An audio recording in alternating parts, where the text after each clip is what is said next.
ആലപ്പുഴയിൽ വിനോദസഞ്ചാരികളുമായുള്ള സവാരിക്കിടെ മുങ്ങിയ ഹൗസ് ബോട്ടിന് ലൈസൻസും ഫിറ്റ്നസുമില്ല. 2019 മെയിൽ ഫിറ്റ്നസും 2021 ലൈസൻസ് കാലാവധിയും കഴിഞ്ഞുവെന്ന് പരിശോധനയിൽ വ്യക്തമായി. അപകട സൂചന നൽകുന്ന വാട്ടർ ഫയർ അലാറങ്ങൾ പ്രവർത്തനരഹിതമായിരുന്നുവെന്നും കണ്ടെത്തി.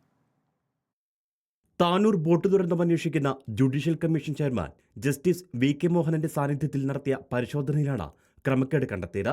തുറമുഖ വകുപ്പ് chief surveyor captain Alex Antony നടത്തിയ പരിശോധനയിൽ അപകടത്തിൽപ്പെട്ട ഹൗസ് ബോട്ടിന് സവാരി നടത്താനുള്ള ഒരു രേഖകളുമില്ലെന്ന് വ്യക്തമായി. 2019 മെയ് 13 ഹൗസ് ബോട്ടിന്റെ ഫിറ്റ്നസ് തീർന്നിരുന്നു. 2021 ജനുവരി 18 ലൈസൻസ് കാലാവധിയും അവസാനിച്ചു. എന്നിട്ടും ഇവ പുതുക്കുന്നതിനാവശ്യമായ അപേക്ഷ പോലും ബോട്ടുടമ സമർപ്പിച്ചിട്ടില്ലെന്ന് പരിശോധനാ സംഘം വ്യക്തമാക്കുന്നു. നമുക്ക് കിട്ടിയിട്ടുള്ള രേഖകൾ പ്രകാരം ഈ ബോട്ട് തന്നെ അതിന്റെ രജിസ്ട്രേഷന്റെ വാലിഡിറ്റിയോ ഒക്കെ കഴിഞ്ഞ ബോട്ടാണെന്ന് പറയുന്നുണ്ട്. അതെല്ലാം ഫാക്ച്വൽ ആസ്പെക്റ്റ് ആണ്. അതെല്ലാം സബ്ജക്ട് ടു കറക്ഷൻ ആണ്. നമുക്ക് കിട്ടിയുള്ള ഒരു ഫസ്റ്റ് ഹാൻഡ് നോളജിന്റെ അടിസ്ഥാനത്തിലാണ് പറയുന്നത്. ഇപ്പൊ ഈ ബോട്ടിന്റെ തന്നെ പറഞ്ഞ പോലെ ഒത്തിരി കാലപ്പഴക്കമുള്ള ബോട്ടാണ്. അതിന്റെ മെക്കാനിക്കലായിട്ടുള്ള കുറെ ഡിഫക്റ്റുകൾ ഉണ്ടായിരുന്നു. വെള്ളം കയറിയാൽ അപകടമുണ്ടാവുന്ന സൈറൻ അതൊന്നും ഇതിന്റെ അകത്തില്ല.